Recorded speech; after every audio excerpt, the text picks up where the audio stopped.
Whitworth webinar. I'm John Gorman, tonight's host for James Potten's presentation on AI agents. As many of you have read the email that was generated, James is an entrepreneur consultant with a background sort of working in leveraging AI to make business scaling more efficient.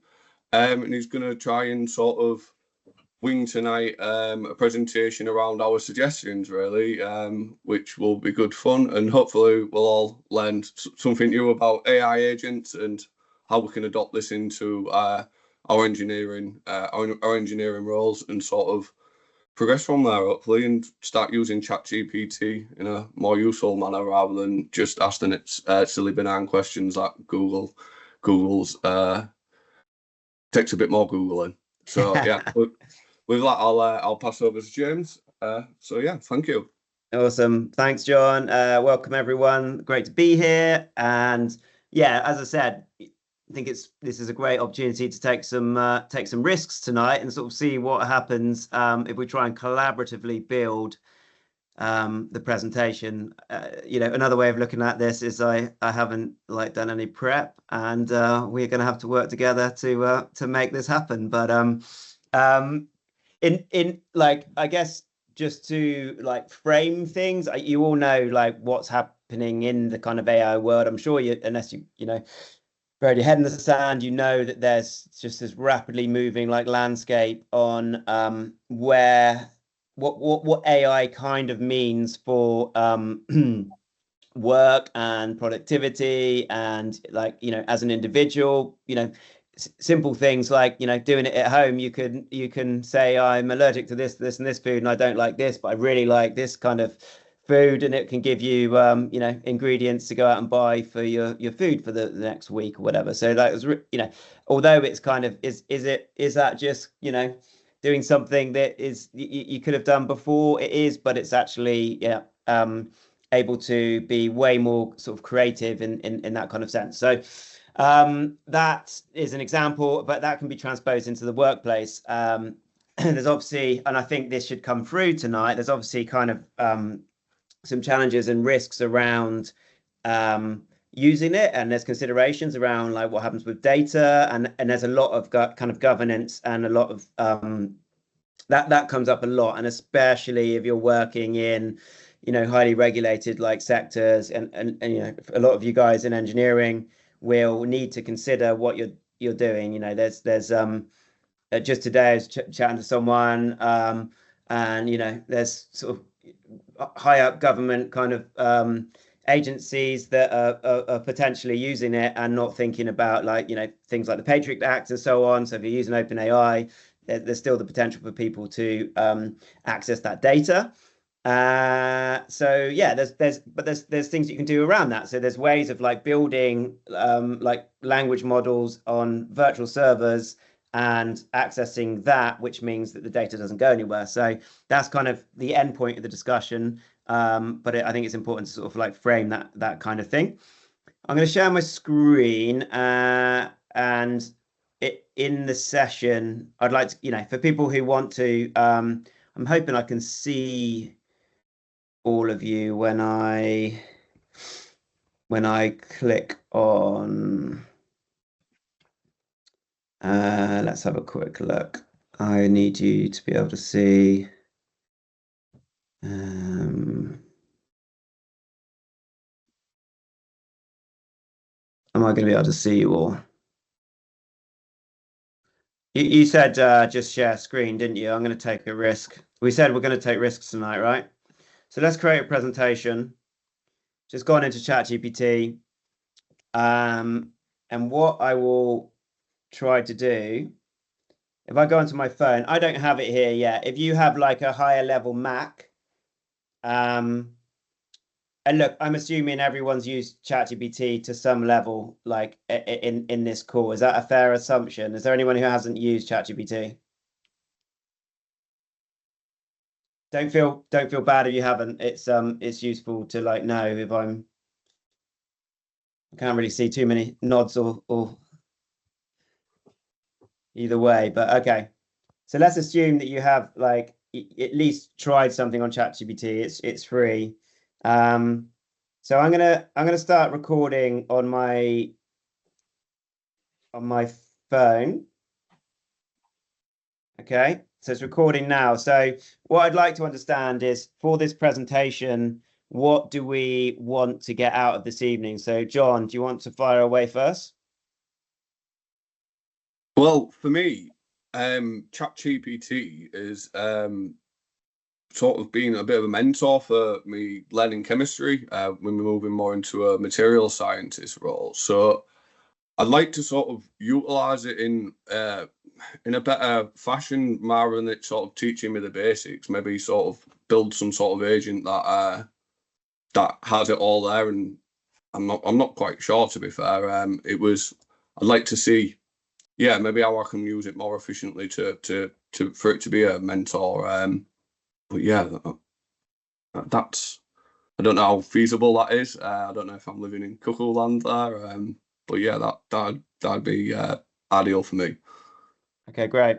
So let's just check if that's actually worked. I'm going to just save it and then see if it's processed that into this page. I press send. So in theory, that will have taken the transcript of what we've just said.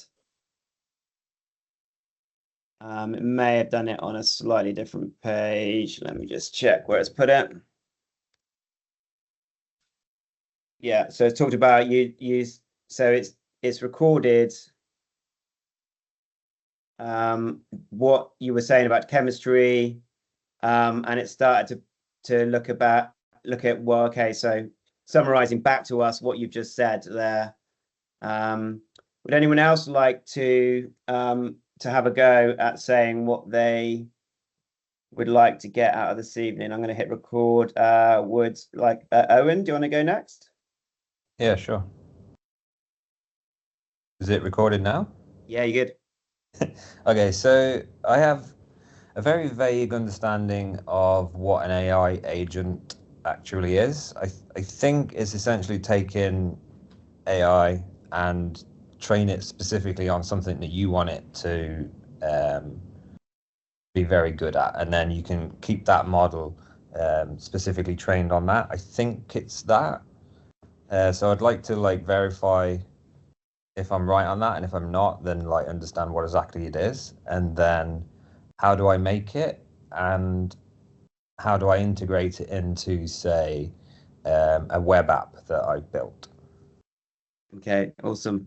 So yeah, deeper on the journey in what you're looking for there. That's brilliant. So hopefully that will be something that we approach towards the end of the discussion. Jack? Can you hear me okay? All good. Excellent.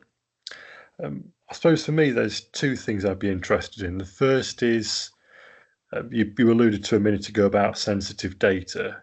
The world that I work in has quite a bit of sensitive data, so nothing can leave our information system. So it'd be interesting to know a bit more about that. The second thing is, because I've not really come across it much in a professional sense, I've not really seen it be used for much more than, for want of a better way of putting it, gimmicks. And I'm very much aware it can do a lot more than be a gimmick, but I've not yet seen that in a professional sense. Okay. Yeah. Okay. Brilliant. So yeah. Look, we'll see where this takes us, because yeah, it 9 times out of 10 it can do pretty good stuff. So we might have the 1 out of 10 where it doesn't, but we can always ask it to do something again. So, and yeah, data, Jack, let's touch on that of course as well. Kevin? Can you hear me? Yeah, good. Yeah, good stuff. I just turned my camera off, so again some horrendous lag here. So I'm kind of a bit of a Luddite when it comes to AI at the moment. I've played with ChatGPT to write articles and do a bit of research and what have you, with mixed results. When you fact check it, I notice on the bottom it says ChatGPT can make mistakes, check important information, and I found that's I've had to do that more often than not. So then I've kind of give up on it to a certain degree, to be honest with you, because I can do internet searches and do research that way in the traditional sense.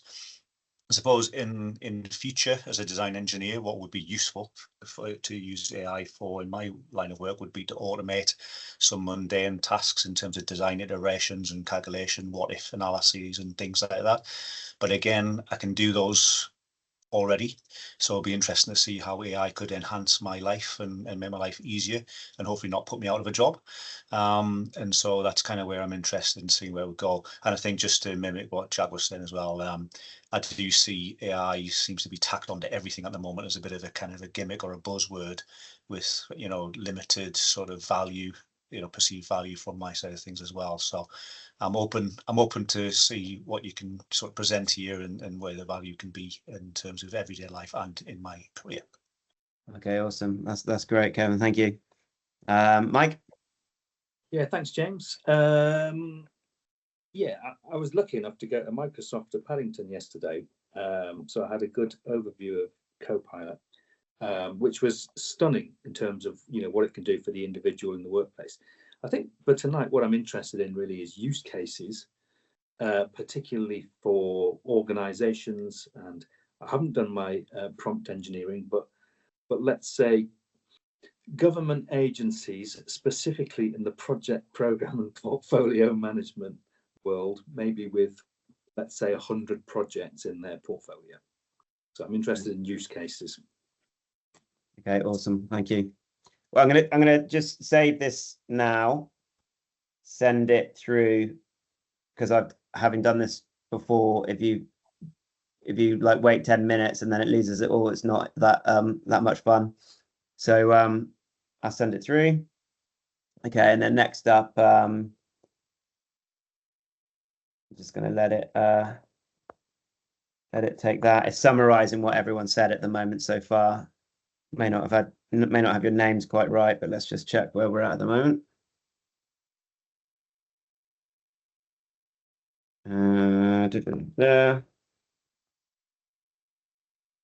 Just doing it.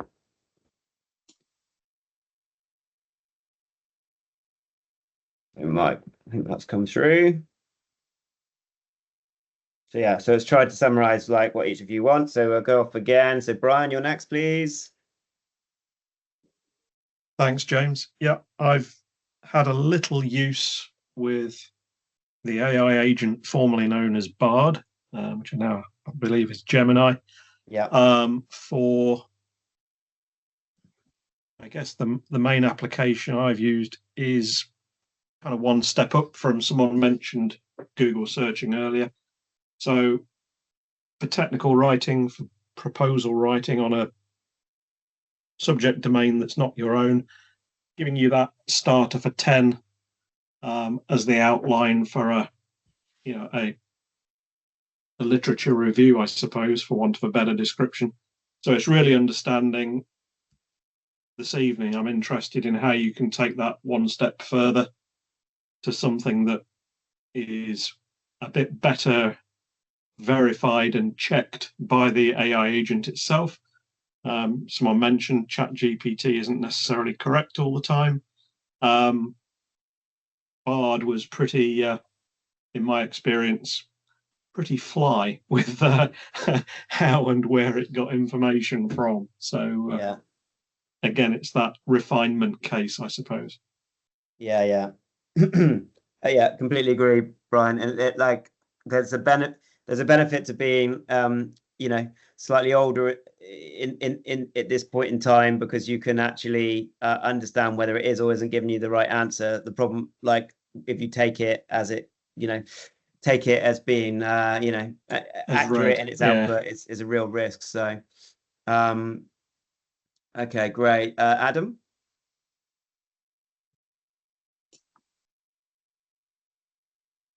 Hello, can you hear me? Yeah, great. Yeah, so I use ChatGPT, Notebook LM and whatnot extensively for work and research. I guess tonight I'm just trying to, get best practices and heuristics of how to build agentic workflows and deploy them in a professional setting. Okay, awesome. Thanks, Adam. a bit further along in your learnings, Richard?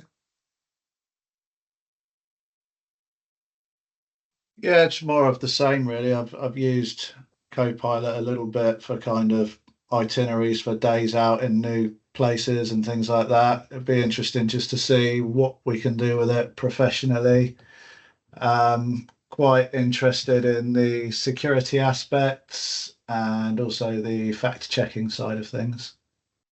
Great. Okay, thank you. Dean? I think a lot of it's already been covered, but one thing that I'm interested in is how we can actually apply it to make us more productive and efficient in our daily working. And another thing, I mean, I've been using ChatGPT a little bit anyway, and just an interesting one that I did the other day. I had a drawing of a pipe where I had the diameter, the length, the shape, and the mass, but there wasn't the pipe thickness. So I actually put that drawing into ChatGPT the other day, and it calculated the thickness.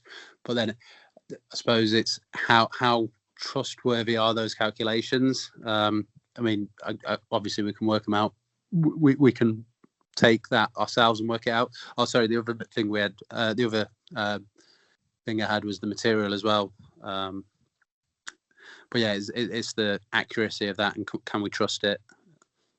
Yeah, and there is, there is that element of, as we've said, the 8 sort of Paretos everywhere, like 80-20, or I kind of think it's more like 90, 10. So 9 times out of 10, it's really good, but like every now and then you get a spurious. So the way it's described in like automation world is you still need a human in the loop. So okay, brilliant, John. Hi, yeah, can you hear me okay?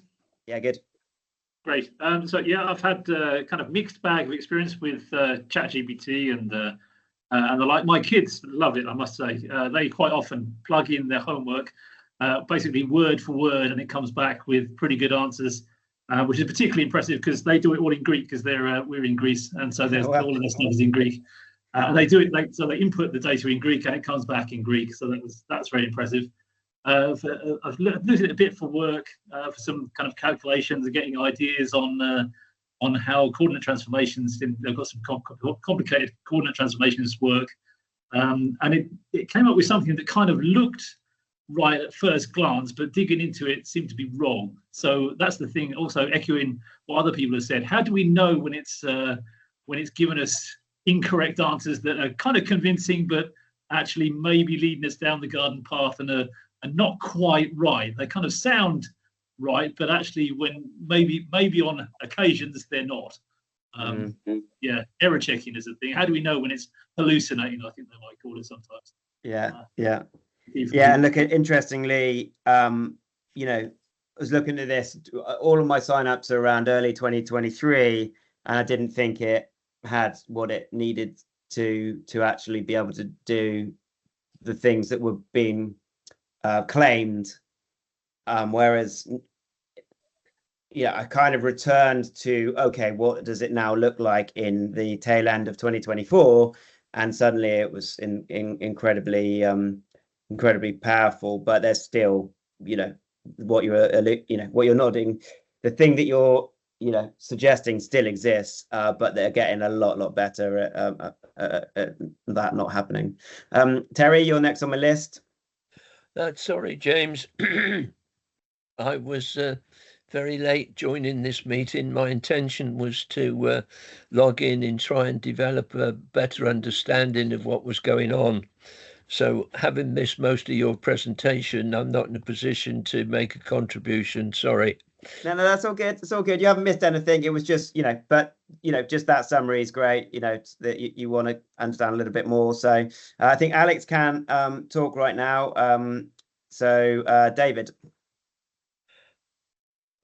Hi, yeah, James. For me, I've heard about the importance of prompt engineering. I'd like to know what prompt engineering is, how to get it right, so that the better the question, the better the answer. And also how to personalize the output to my style, my language, my personality. So anything that comes out from it is as if it's written by myself, not ChatGPT. Okay, amazing. All right, thank you, David. And finally, Lee. Hi, James. Yeah, I'm wondering if I could take something back to the workplace. So I'm working in the pharmaceutical industry at the minute and supporting global projects. I'm just wondering if there's any kind of specific use cases that we could use AI agents for. Okay, perfect.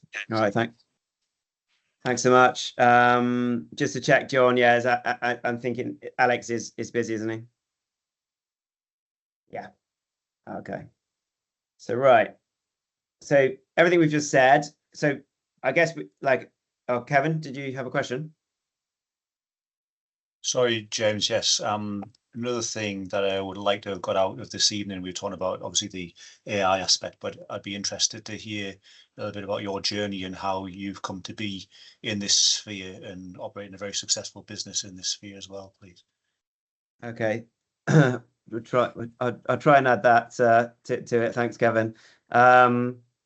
So yeah, so look, it's recorded, it's now uploaded that, and so the idea here is it creates context. So an example of a recent implementation that we've done is using transcripts and just think about how much amazing information passes in a phone call, and especially if it's more of the upfront kind of this you're right, Terry. Webinar was on. Yeah. And sorry, I've just muted Terry. So amazing amount of information takes place, but what I hear time and time again is the salespeople don't ever tell the delivery team or the people that have to go and actually implement it what was actually said or what was sold. So what we've been doing is using transcription up front, taking that and then using that to build context and into the CRM like a handover document, and also access to the transcript file. And then from that, you can then take the transcript and actually pull out key merge tags or key custom fields and populate a proposal. So something that could take 20 minutes, not up to 2 hours, maybe 3 hours from a CEO or someone really high up in a company, smaller company, like making the call. You can then take it from 2 to 3 hours down to 20 minutes because you've basically got context. So what I've tried to do here is take context from this call. If I refresh, so I think there's so much power in transcripts and the ability to record. It's got your name wrong, Kevin. There, it's called Gavin, but it's tried to pull together all of these, everyone's view. So I before I started, I actually pulled together a little bit of an input file of what I wanted to create. So and this is basically, I can talk you through this. It just says create a presentation outline. It explains a journey into using AI from basic ChatGPT and then to using custom GPTs. And this is my journey, Kevin, as well, to help deliver your work, such as consultancy. Is there a live example, such as a quick Ikigai? I don't think it will do that. But I've used a custom GPT on Ikigai to help people understand their career journey. So it's really good at asking questions and building context around what's next. So people who are starting out quite early and don't really know what to do in their career, Ikigai is an amazing, it looks at what you love, what you're good at, what you can get paid for, and to some extent, unfortunately, what the world needs. So it's a Japanese concept. It's a bit like your raison d'etre, but it's really powerful because people using what I've just done, which is recording the response from someone, it is able to then give really rich context as to what a good career journey or what multiple, way better than in my view career advisors who normally can be pretty narrow on whether you go down the gardening or cleaning route or whatever, you know what I mean? This is much bigger picture of well, what's out there based on what you've just told me around those 4 things. So okay, so then slides on the aspects of creating custom GPTs, how it really gets interesting when you create your own assistants in OpenAI using automation software like Make or N8N, which then opens up a whole world of opportunity. This is aimed at knowledgeable engineers who may be doing the early stages. The group is called the Whitworth Society. The event is a Whitworth webinar. Do a very brief intro on me, West Country Bumpkin to Honeywell apprentice to environmental engineer to business advisor, now AI. Thanks, Johnny G, for hosting the event. So like this is what it's like pumped out. Intro, like about me, the AI journey. So what I didn't do in this prompt is I didn't like ask it to like take the context from above. So what I will now do, okay, thanks. Please include the context from the recordings above in this presentation. So that can go one of two ways, right? Because it can go amazing and put in everything that you guys have all said and make this like an incredible presentation. But it can also make it a bit like, you know, Spaghetti Junction and like end up with, you know, lots of things in it that don't necessarily make any sense. But, you know, this is why we're taking risks tonight. We're going to see what happens. I don't use this to necessarily, I'm using ChatGPT to structure the, I'm using ChatGPT to structure the presentation, but I will then use another platform, which I've got saved here, called Gamma, and I will paste in the text, and I will ask it to create a presentation from this text. And I can do a few things with it. I can get it to preserve the text because I really like what's said here. But I'm going to ask it to generate, and I'm going to say like a medium amount of information, right, for engineers with some exposure to AI. It's picked up that. Obviously, always have to come in here and get it back to UK English. It still puts Zs everywhere, but anyway. I can also add some like additional instructions, so I can add some context in here. So I'd say, you know, don't make it to like salesy or whatever, you know. Something that like tries to think about like the audience, that like, you know, detail is important. Okay. So I just press continue. It gives me loads of different like styles or ways I want it to like present. I'm going to choose consultant and then hit generate. So now it takes what we've created like as a group. And you know, I didn't have chance really to like read what it had put out, but it's you know, it's incredibly powerful if you've got a presentation to make and you don't have much time, but you know, like in you know, in principle, what you need or want to be saying. This does understand, it almost kind of understands context. So, you know, whether that is or isn't like going to help me present to you guys. Has anyone come across Gamma before or platforms like this? No, it looks useful though.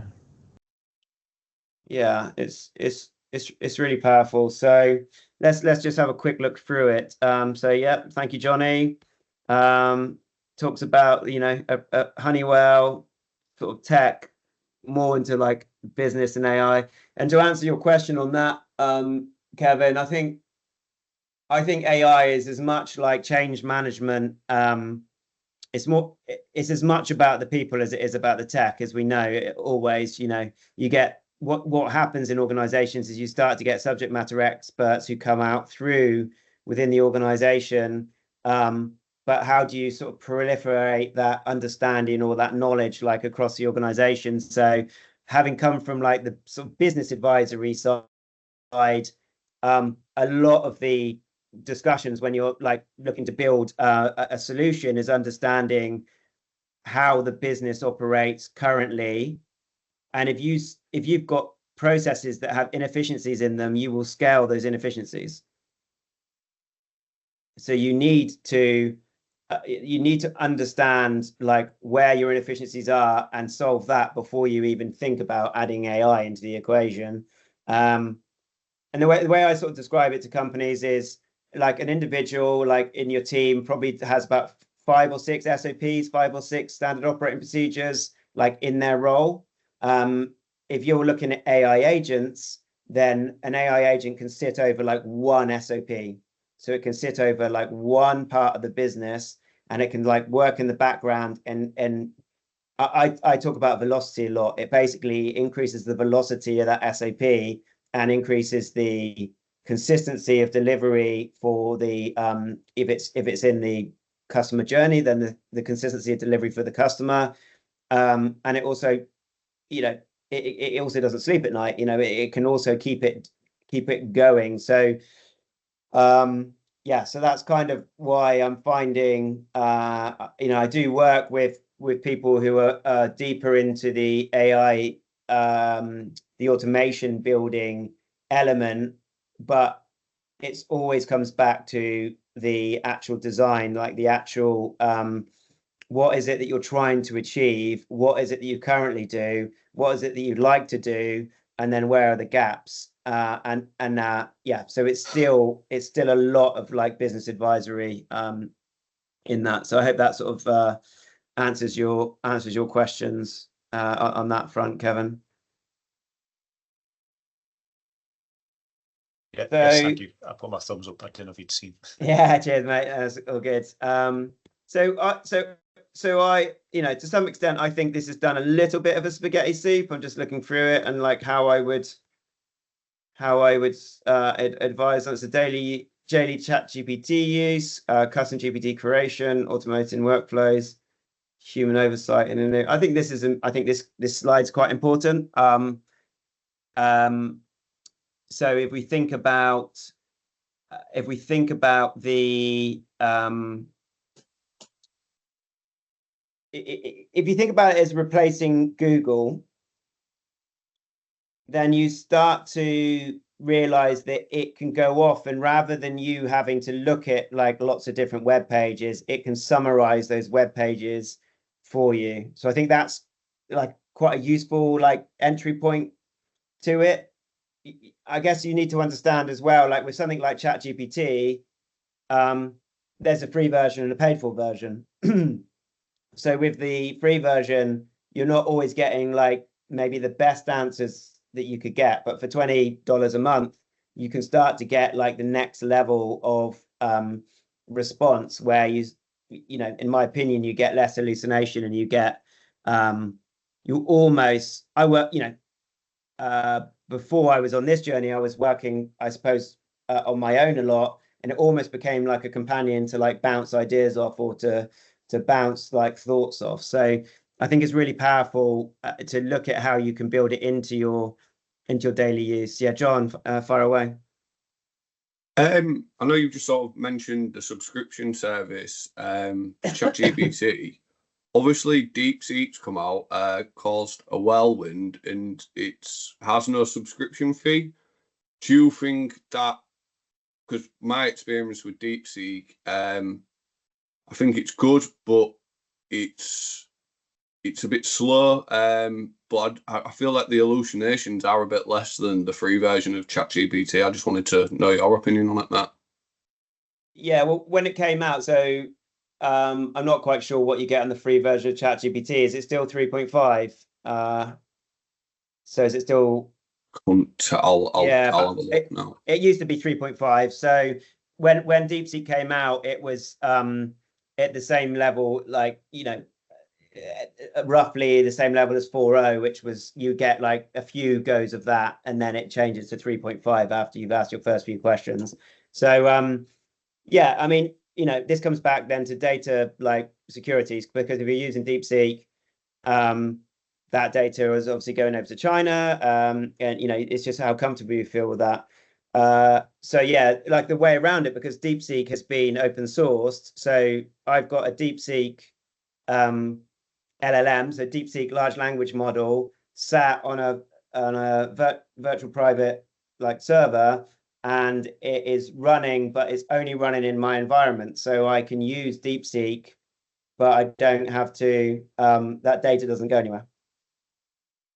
So that's a way to use some of these platforms where you don't get data breach or data leak. Because on ChatGPT, there's a tick box when you're paying for it. I don't think you get this on the free version, but if you're paying for it, you say, don't learn from my data. But my understanding is the Patriot Act means that they could come in and look at the data, whatever data they wanted to at any point. So it's not really, you're not really protecting your data. Right. So creating custom GPTs is then like the next stage. If you this has all changed quite recently, but if there's something you do quite a lot, then so I've got something like, I don't know if you guys are like this, but I screen grab memes or things that I see that I feel like really useful information a lot on my phone. So I've got a GPT that I call it like, I think it's like screen share to like Insight or whatever as a little project folder. Trying to think if I could like show you on here, but basically every time I upload I've given it an instruction that says, take this image and give me like a deeper insight into like what this image or what is being said in this image like means, and give me the background to this image. And so I can upload it, and that's the instruction. So that's like the custom, like that's all that project does in ChatGPT, or all that assistant does. And so it will then just process any image I upload to it. So quite simple, but this was my journey. I started using ChatGPT, started looking at how I could apply custom GPTs in like my work, and then started building custom GPTs. And this is when it got really interesting. And look, you guys are engineers, you got logical thinkers. You can quite quickly, and you can ask like ChatGPT to build you an instruction. You just have to say, like, can you help me build this an instruction for a custom GPT, and it will do it. It says, well, what do you want to do? So then it will build it for you. So a lot of the training I've done, like people will use different platforms for different things. You've got Perplexity, you've got Claude. There's loads of different platforms out there. A lot of people prefer Claude for like natural language and the way that Claude kind of can write content and generate content. Perplexity was one of the only ones in the past that used to be able to access the internet. So it was really good for doing research. They've all sort of caught up now. You've probably just seen that OpenAI have released this image generation. I mean, it was appalling image generation about 2 weeks ago. A week ago, they released something that is now profoundly good. So and then we kind of get down to sort of like automated workflow. So building I use things like Make and so on to like build an agent into a workflow. So there'll be things that happen before that data then gets sent to that agent that I've just described to you here that is being built. So it's got an instruction, it knows what to do with that data, it processes it, and then out the other side it will give me something that I want. So it will be able to interpret the data I've given it. Final bit here is human in the loop, which is, I generally feel you always still need a human in the loop at some point. It's always needed. So is that fair enough? Is everyone okay with that? Is there any questions around this? Is there anything that would be useful to see, or I'll show you a video with an NAN agent in a little bit, if that would be useful, so you can see how that works. So I think it can be used for all of these areas. I personally think that you need to scope out what you're trying to do. So for any of these aspects, technical writing, compliance tools, project insights, design iterations, you need to think about like how you would apply it in your business to do a particular task. So I this is where I come back to, SOPs. Like, engineering companies generally have standard operating procedures. So it's understanding the standard operating procedure and then looking at, well, where could we use AI in this process? Has anyone got like an example to see if we can to sort of bounce off like in any of these sort of like subjects, or another example that you're allowed to talk about in your workplace?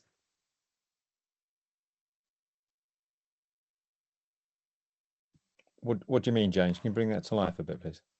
Who was it who talked about projects? Was it Mike, or who talked about project management? So I was just saying, I'm currently supporting some global projects as part of my role. So just wondering what the use cases specifically around pharmaceutical projects, like project management maybe could be. Yeah. Okay, so so let's I guess break it down a little bit. Like what I do with like client work is I create projects. So if you've got a paid for version of chatgpt, I create client projects, and then I load in things like transcripts or notes from like calls or meetings. And so when the next meeting comes up, I can say to it, what would be the next best like action, or like if we're trying to achieve this for the client, what's the next best thing? So if you were thinking about it from a project perspective, you could load in meeting notes. If you have transcripts from your calls, you have like outputs. The transcription platforms now create actions out of the call, so that can go into your project management platform. So you start to get the actions coming in, and it can assign it to people based on so I use ClickUp, and my transcriptions go into the tasks go into ClickUp, and that allows me to see like the actions out of the call and assign them. And obviously, they don't always have like due dates on them, but it means that the actions are like a call. I don't have to like write them down. You can also put ChatGPT now, paid for version, has tasks in it. So you can say, like remind me to do X task on Friday or whatever. And it's if you say, what are my tasks at the moment, it will list out your tasks and when they're due.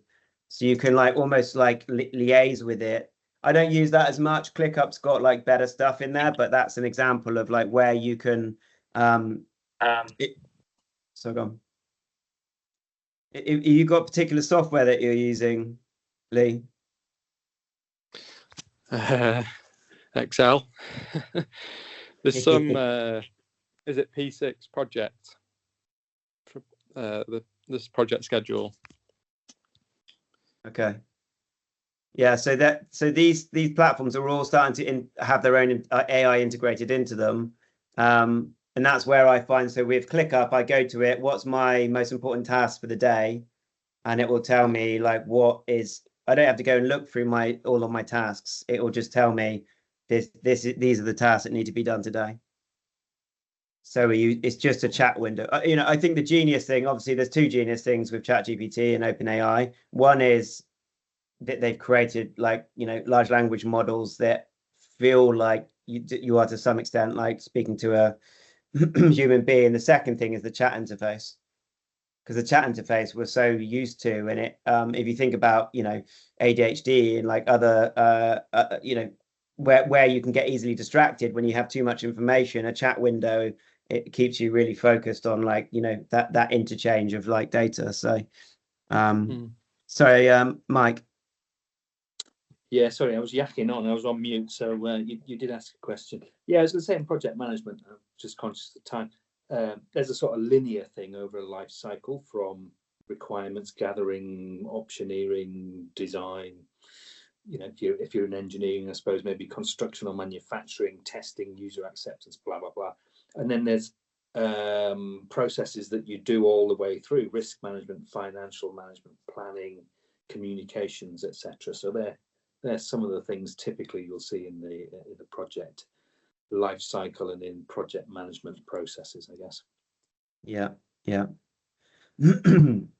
Yeah, so I guess another like example is when I'm like asking questions about, you know, when I'm using it like to understand sort of some level of coding or trying to understand how to solve a problem on a platform that I'm trying to like edit. When I get to the end, because I say, oh, that worked, that didn't work. So I feed back to it what didn't work about the advice it gave me. At the end, I say, can you produce like a checklist of things that need to happen to be able to get this to work if it goes wrong the next time. So having it open on a side window and like using it to go through like the problem solving, but not just stopping there, to then say, can you create a checklist? You know, that's like a really, really powerful way of using it, because it means it creates the checklist for you. So you, next time you come to it, you just have to quickly read through your checklist and check all of those things. So yeah, that's that presentation. This is the what you know. Here's one I did earlier. So in here, so GPT to custom AI. So you can sort of see that it's done a similar sort of style. Talking about ChatGPT, custom GPT. You know, I personally think if you give it too much information, it starts to lose its thread. So you see, this is written. I personally think this is much clearer than what we've just looked at, because we gave it context of all the stuff that everyone said that they wanted, but it was a bit of a you know, a dog's dinner. So it's like it's lost its thread. But this makes sense to me. You know, AI assistance and automation. It's talking a bit about, because I said you're engineers, it's talking about like ways of using ChatGPT. You know, bug support, idea generation, looking at repeatable exercises, no code required. Yeah, sort of like designing a custom GPT. I mean, I guess like, has anyone got an example where they'd like to build a custom GPT? Is there anything that you want it to do? As in, is there anything anyone wants to like achieve at the moment? That's repetitive in their role. We have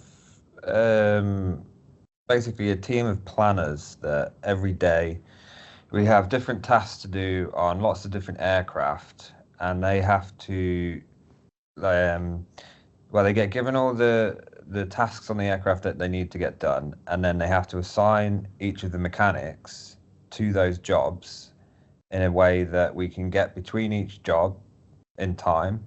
We need to have the right competencies to do the jobs, and then because it's the aviation industry, you get a delay which knocks off that job, which knocks into that one, and the whole thing falls down and they have to redo it again and again and again. So I'd like to make a GPT that could, you essentially just tell it what jobs you've got and what time they are and locations, and it will already know all your mechanics you've got, everything that they can do, and it can just automatically assign them all to the tasks in a way that it's going to work in that you can do the job and you can get from A to B in time without going over your and stuff. Okay, yeah. So look, so brilliant example. So that then that's sort of getting into the realms where it needs memory, it needs access to like a database. There's something called RAG, where it basically creates like a vector database of like all the information that it's got from previous, and it accesses that and uses that information to make informed decisions based on like an updated or current bit of information. So you start to get into the realms of, you know, something like NAN, where you know, this is an example where and I'll send a video around for this one.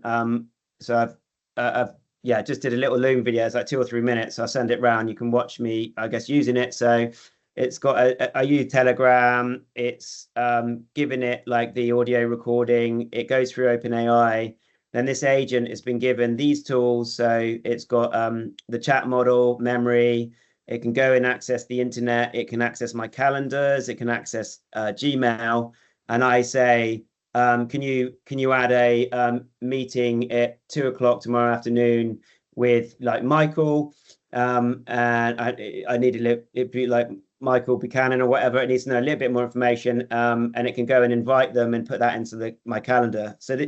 But the thing here is, you can add any apps into this to the agent. So you just have to give it an instruction to tell it like what effectively like how to use these or when to use these different apps.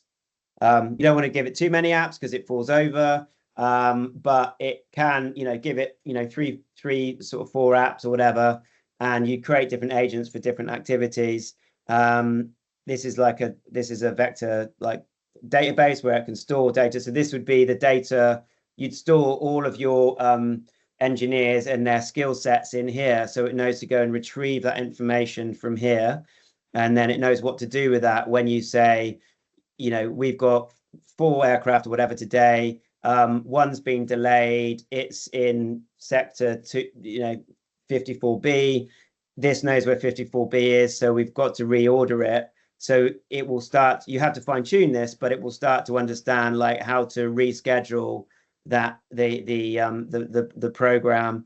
And this is also a way of uploading additional information. So what I've done here is I've uploaded like documents into my Google Drive, and then that's gone into this database. So I could be recording things of different aircraft over here. So it knows like the time it takes to replace X, Y, component, or to check XY component. So you effectively create that is a more complex example, but you're effectively creating something that can regenerate timetables based on like lots of knowledge, lots of information. So I'll send around a video so you can quickly see that working after this.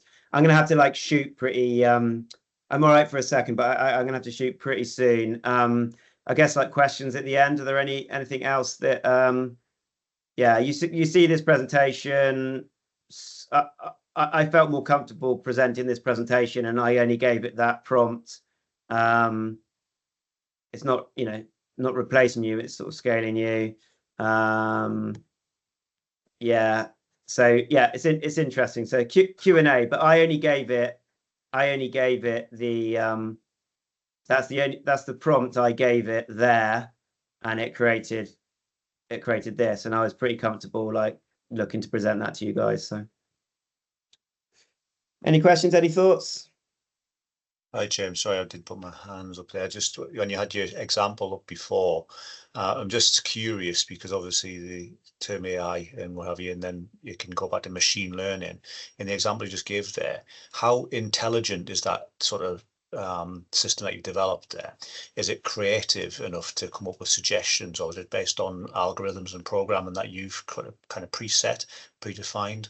For example, just in that sort of example that you gave there with the resourcing and looking at the resources, would it be intelligent enough to say, actually, why have you not considered training Mike to do this role instead, because you're a bit short on engineers that can do this one and this, that, and that? Or would it just literally look at the database or spreadsheet that you've already put into it? Great question, Kevin. So like, initially it can only understand what you've given it, and it needs to understand like that you need to sort of work with it to check that it's understood what you've given it. So this is where you kind of need like feedback loops. So there needs to be a feedback loop, because it can learn over time. It can learn like if there's a loop that said where you say that worked really well, that didn't work so well. It can only like use the apps, and it can only use the data that you've given it. So if you change the instruction and said, I want you to start considering whether we have the right trained resources, and I want you to give me like a weekly report on where we were missing a certain skill set, then it can do that. It can start. It could start to consider that that aspect.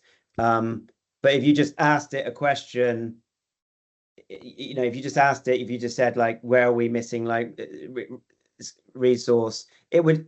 The problem with ChatGPT or LLMs in general, it would try and give you an answer, but it may not be the right answer. You know, so I'd say that you need to in that instance, like, you'd want to try and get it to be collecting information, have a feedback loop. So you'd want to run it for like a month or two, giving feedback on like what worked, what didn't work, and it would start to be able to develop like memory of what did and didn't work. And then you'd like create an instruction that said, now you need to like now consider like the skill sets of the team. But it's still effectively just a very, very quick data trawl based on logic that you've preset and predetermined, essentially. Yeah, it's not going to come up with new ideas. It's the creativity aspect that I'm quite interested in, because that's where intelligence comes into it.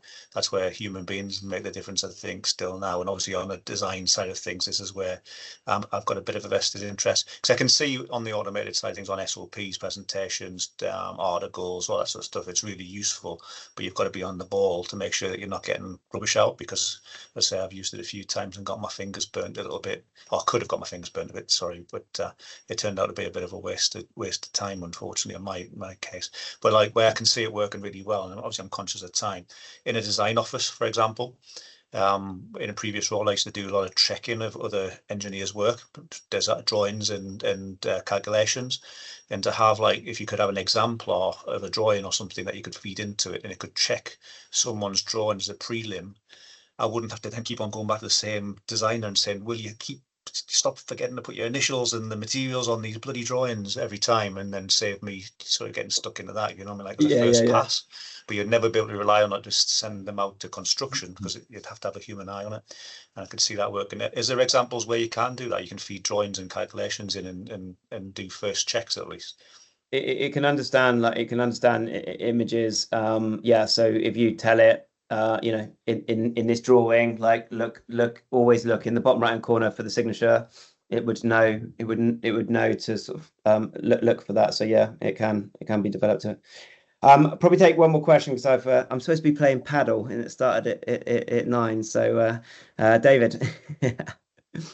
Brilliant. Thanks, James. I just wanted to say thank you, massive thank you for taking us through that and illustrating the power of generative AI in creating that presentation on the fly. That's fantastic. If you had shown me that presentation without how you created it, I would have gone, oh, that's about a day's work to pull that together, to design it, work it all through. You did it real time, which was really, really powerful. What I would love to do is have a second session, which kind of builds on it, because you focused on velocity, but I think this actually can be used for not just velocity, doing the same things quicker, but actually doing things much more creatively, growth, business opportunities, new products, new services. How can it kind of enrich what we do, so we're not just doing it faster, but actually doing new things? I would love to see it next. But James, thanks very much, really appreciate it. That's awesome. Thanks.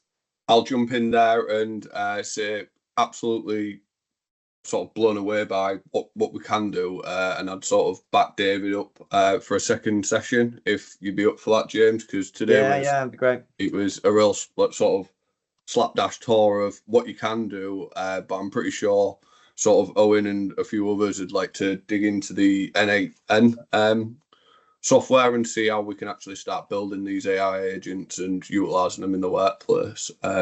But yeah, I think I speak on the whole society, but great presentation and thank you for your time. We won't keep you anymore. But yeah, thank you ever so much.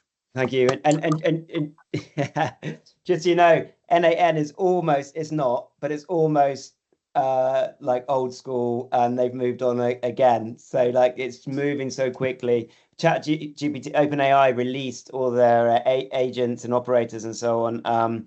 And there's a thing called MCP, which we can explore a little bit next time. But basically, a lot of people have gone back towards that now, and then are creating their own.